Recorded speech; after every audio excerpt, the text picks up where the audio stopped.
जी से कोई जवाब नहीं मांग रहा हूं। मैं मैडम सोनिया जी के लिए एक सवाल नहीं पूछ रहा हूं।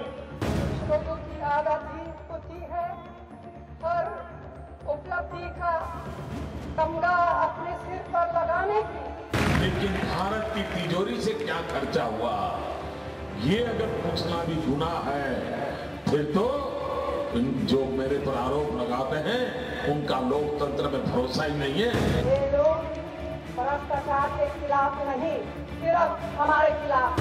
अगर मेरी जानकारी गलत होगी तो मैं सार्वजनिक रूप से स्वीकार करूंगा कि मेरी गलती हुई है। नमस्कार, शाम 6 बजे बड़ी खबर में गुजरात का महासंग्राम। गुजरात में चुनाव 13 और 17 दिसंबर को होंगे। वोटों की गिनती 20 तारीख को होगी। आज 3 साल बाद गुजरात पहुंची सोनिया गांधी ने राजकोट रैली में कांग्रेस का चुनावी बिगुल फूंक दिया। नरेंद्र मोदी का नाम लिए बिना गुजरात सरकार पर जमकर निशाना साधा।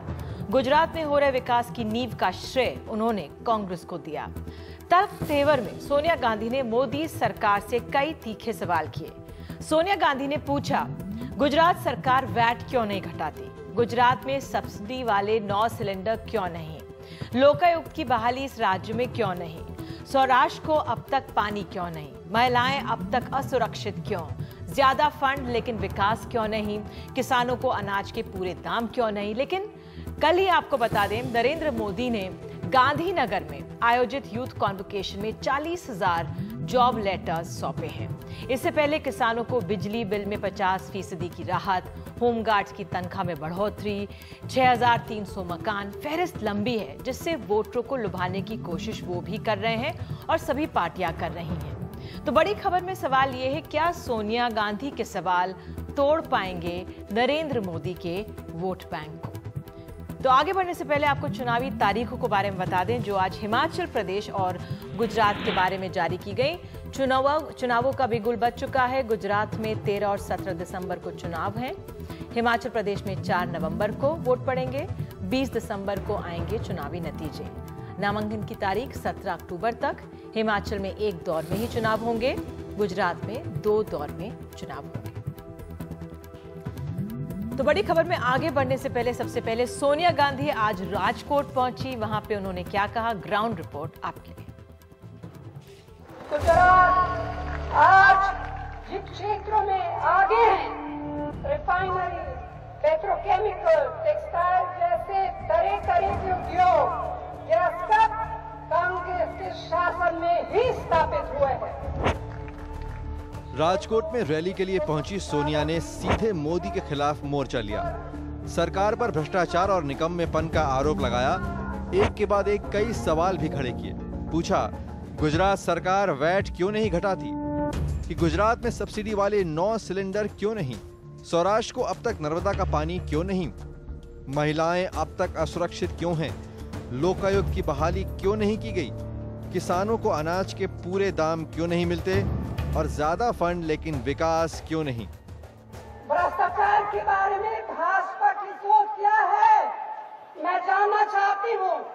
क्या है भ्रष्टाचार के सवाल पर उनकी कथनी और करनी का फर्क साफ दिखाई देता है।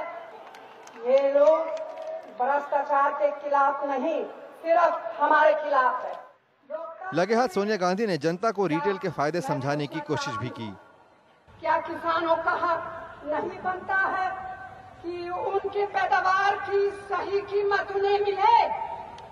क्या शहर में आम इंसान का ये हक नहीं बनता है कि रोजमर्रा की जरूरत की चीजें उन्हें भी सही दाम पर मिले? दूसरी तरफ बीजेपी ने कांग्रेसी राज्यों पर कहीं ज्यादा भ्रष्टाचार के आरोप लगाए। कांग्रेस का जहाँ जहाँ शासन है वहाँ भ्रष्टाचार का बोलबाला है। कानून व्यवस्था नहीं है, बिजली नहीं आती है और गुजरात में अच्छा सुशासन चलता है। बुधवार को ही गुजरात में चुनावों का ऐलान भी हो गया है। साफ है, सोनिया गांधी ने चुनावी बिगुल बजा दिया है। तो देखते हैं, हमारे खास मेहमान हमारे साथ जुट रहे हैं आज। विजय रूपानी, महासचिव गुजरात बीजेपी के, हमारे साथ जुड़ रहे हैं, वो फोन लाइन पे जुड़ेंगे, मुझे बताया जा रहा अभी कनेक्शन मिला नहीं है।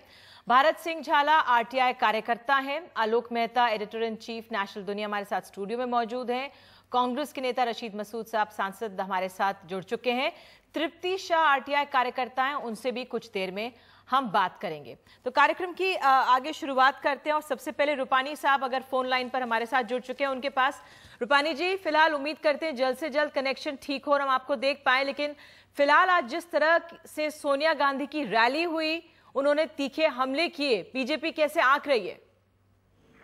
हम लोग तो मान रहे हैं कि सोनिया जी की रैली पूरी सदंतर निष्फल रैली है, क्योंकि सौराष्ट्र में अकाल आकर चला गया, 2 महीना बारिश नहीं हुआ।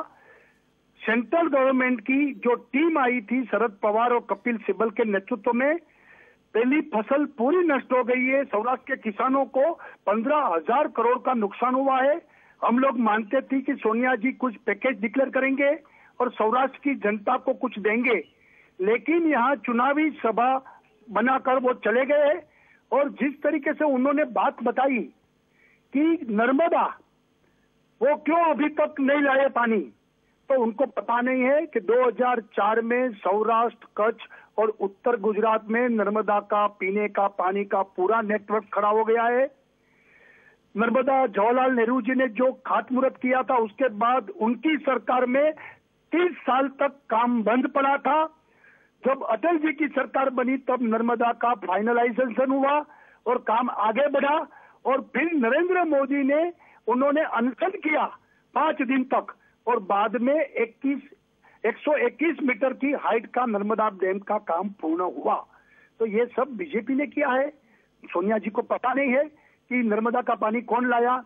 और दूसरा बात यह है कि जो बात वो लोकायुक्त की कर रही है, तो राज्यसभा का मैं मेंबर था, उस वक्त रात तक 1 बजे तक वहां चर्चा चली थी और हम सब पार्टियों ने अलग अलग सुझाव दिए थे। अन्ना जी को जो लोकपाल चाहते थे, वो बिल पास होने वाला था, लेकिन कांग्रेस ने छेतरपिंडी कर वो रात को 1 बजे हाउस को डिसॉल्व कर दिया और इतिहास में, लोकतांत्रिक इतिहास में ये सबसे बड़ा धब्बा है और पूरी राज्यसभा की व्यवस्था को छीन भिन कांग्रेस ने कर दिया। ये सब गलत आक्षेप है, ये बुमरैंग होंगे और सोनिया जी और कांग्रेस पर ही बुमरैंग होने वाले हैं। ठीक है, तो आपका ये कहना है कि जो सोनिया गांधी के आरोप हैं, कई आरोप, उनका तथ्य ही ठीक नहीं है, गलत है। रशीद मसूद साहब, आप जवाब देना चाहेंगे? जिस तरह से रूपानी साहब कह रहे हैं, ऐसा नहीं कि कहीं पे भी पानी नहीं पहुंचे। जी नहीं, कहीं पे पानी का सोनिया जी ने भी नहीं ये कहा कि कहीं पे नहीं पानी पहुंचा है जी। उन्होंने कहा कि सब जगह पानी नहीं पहुंचा है और ये फैक्ट है। अब आदमी सच नहीं बोले और बातों को छुपाने की कोशिश करे, अल्फाज के खेल करे, वो दूसरी बात है। सोनिया जी की आप पूरी तकरीर पढ़ी, उन्होंने ये नहीं कहा कि सौराष्ट्र में बिल्कुल पानी नहीं पहुंचा है, कि सौराष्ट्र में पानी नहीं पहुंचा है, ये बात उन्होंने कही है। बिल्कुल नहीं पहुंचा है ये नहीं है, जहां तक पहुंचना चाहिए था, जिन लोगों को पहुंचना चाहिए था, उन सब लोगों को नहीं पहुंचा है। ये भी जानते हैं और आप भी जानते हैं और मैं भी जानता हूं। इसलिए बात को, उस तथ्यों को भाई सच तरीके से रखिए।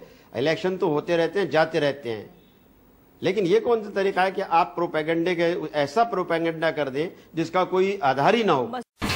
India's #1 news app just got even better.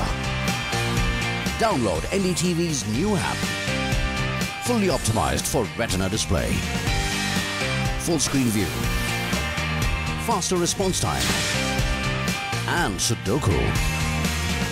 NDTV's new iPad app. Download now.